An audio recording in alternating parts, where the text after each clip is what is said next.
bukan sengaja untuk tidak membayar sama sekali, tidak. Tapi ekonomi mereka lah yang memaksa mereka untuk tidak dapat lagi membayar hutang-hutang mereka di tengah lumpuhnya ekonomi. Makanya kenapa saya bilangin pinjaman online akan bangkrut gitu, akan berguguran. Karena dia selalu mengeluarkan biaya operasional. Dia masih mempekerjakan debt collector, masih ada karyawan yang setiap hari gitu loh. Sementara di lapangan orang tidak ada yang mau bayar lagi. Ya. Apakah ini unsur disengaja atau memang orang-orang sengaja gagal bayar gitu loh. Assalamualaikum warahmatullahi wabarakatuh. Selamat sore ya kepada teman-teman semuanya. Yang khususnya yang selalu menantikan video terbaru atau updatean terbaru dari channel Solusi Utang. Jadi terima kasih ya untuk teman-teman yang selalu mengikuti channel Solusi Utang tentang updatean video terbaru ataupun selalu mensupport tentang channel ini. Saya ucapkan terima kasih banyak. Oke, jadi untuk video kali ini saya mau membahas itu seperti judul yang saya bikinin itu faktanya pinjaman online itu akan banyak yang berguguran gitu loh.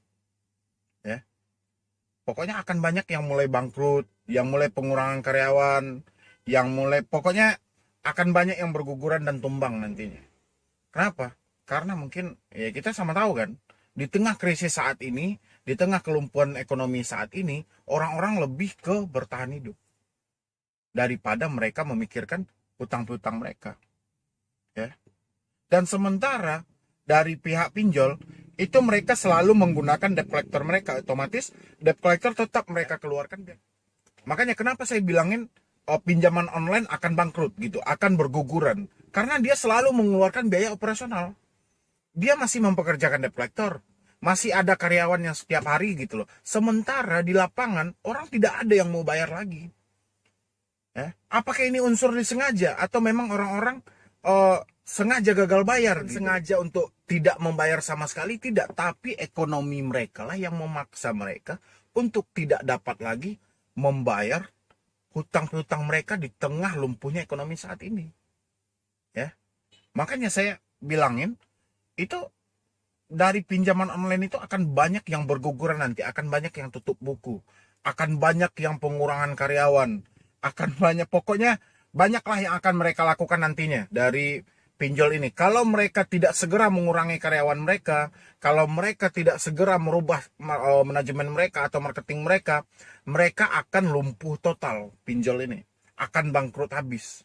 Kenapa? Karena banyak biaya yang selalu mereka keluarkan. Sementara di lapangan orang-orang sudah tidak mampu lagi untuk membayar gitu loh. Ya. Bukan mereka sengaja untuk tidak membayar atau mereka sengaja lari dari tanggung jawab, tidak, tapi ekonomi mereka telah memaksa mereka untuk tidak dapat membayar hutang-hutang mereka saat ini. Ya. Ya kan pihak pinjol juga bisa membaca dari perkembangan sektor ekonomi saat ini gimana gitu loh. Ya. Kelumpuhan dari ekonomi saat ini gimana gitu loh. Nggak mungkin dia seorang perbankan, orang yang bergerak di bidang finansial, tapi tidak bisa membaca stimulus dari ekonomi saat ini, ya terlalu bodoh lah pinjol itu kalau saya rasa gitu. Ya, makanya mulai besok itu ke depannya akan banyak pengurangan karyawan dari pinjol, akan banyak pinjol-pinjol ini yang tutup buku karena sudah kayak sekarang dia harus membayar uang investor, ya. Yang investor ya tidak mau tahu lah, ya kan? Karena dia mengikuti P2P gitu kan. Dia ngikutin investasi di situ gitu loh. Saat ini kelumpuhan ekonomi ya mereka juga nggak mau tahu karena perjanjian awal antara investor dengan pinjol kan sudah jelas. Tapi kalau antara pinjol dengan debitur ya itu urusan pinjol. Kalau investor dia nggak mau tahu. Ya, makanya saya bilangin pinjaman online akan banyak yang berguguran nantinya. Ya, karena desakan dari orang-orang sekitar mereka lagi. Desakan dari investor, desakan dari anggota mereka yang tetap minta gaji, desakan dari debt collector yang bekerja tanpa mendapatkan hasil, ya mereka otomatis juga minta gaji mereka gitu loh. Ya, sementara di lapangan uang yang berputar ini sudah tidak ada lagi, uang yang diambil dari debt collector ini sudah tidak ada lagi. Ya, dan orang-orang saat ini lebih ke bertahan hidup dan dia persetan dengan soal BI checking. Ya, mungkin kalau ada dibilangin 100 nasabah pinjol saat ini, mungkin cuma 20% aja lah yang bisa membayar saat ini. 80%-nya saya yakin nggak akan bisa membayar. Ya. Apakah ini disengaja mereka atau mereka mengambil alasan dengan COVID-19 saat ini? Enggak gitu loh. Tapi memang faktanya seperti itu. Mereka dilumpuhkan, dirumahkan udah berapa lama? Ya. Jadi lumpuh dari segi ekonomi, tidak bisa keluar dari rumah. Ini udah berapa lama gitu loh. Jadi penghasil ini dari mana? Sementara mereka juga terus berlanjut hidup. Ya, dan otomatis si debitur memikirkan biaya mereka dulu. Ya, mereka utamakan biaya mereka dulu. Makanya saya bilangin pinjaman online saya yakin kalau perubahan ekonomi Indonesia tetap seperti ini dan lambatnya penanganan COVID-19 ini, dan saya yakin pinjaman online akan berguguran. Ya, karena sudah tidak ada pilihan lain. Mereka cuma mengharapkan cicilan atau pembayaran dari debitur mereka. Tapi kenyataan saat ini debitur pun menangis gitu loh. Untuk bertahan hidup aja dia susah, apalagi mau bayar hutang. Ya.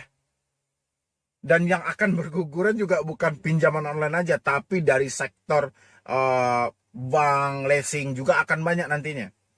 Karena hampir sama menyeluruh, semuanya mengalami. Ya, yang profesinya pedagang sekarang oke, dia bisa dagang oke, tapi yang beli siapa gitu loh. Ya. Kalau karyawan udah jelas dia dirumahkan, udah berapa banyak yang di PHK gitu. Makanya saat sekarang bagi teman-teman semuanya yang masih terjerat di pinjaman online, ya, itu saya sarankan jangan terlalu panik, jangan terlalu cemas. Saat ini Anda pikirkan kesehatan Anda, itu yang lebih penting, dan bertahanlah Anda untuk beberapa bulan ke depan. Ya, kalau masih ada tekanan dari debt collector, dari pihak pinjol, itu Anda coba berkomunikasi aja sama mereka, jelaskan lagi, ya, jelaskan dan terangkan seperti apa. Kalau mereka mengerti, syukur alhamdulillah. Kalau mereka tidak mengerti, udah abaikan. Anda tidak usah bawa perasaan yang terlalu dalam. Jangan sampai dengan beban hutang saat ini itu mengganggu dan Anda tidak ikuti aturan pemerintah sehingga Anda sesuka hati keluar rumah, nantinya takutnya tertular dengan penyakit ini. Ya, makanya saat ini kalau memang sudah tidak mampu, yaudah yang penting ada penjelasan ke pihak bank, ke pihak leasing, ke pihak pinjol. Harusnya saat ini bagaimana? Kalau soal uang, terus terang saat ini kita sudah tidak punya uang lagi.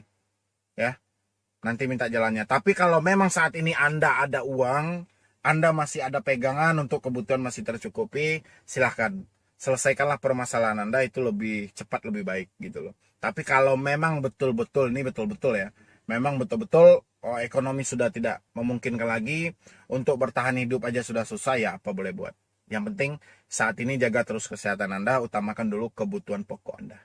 Ya, mungkin saya cuman itu aja yang dapat saya sampaikan.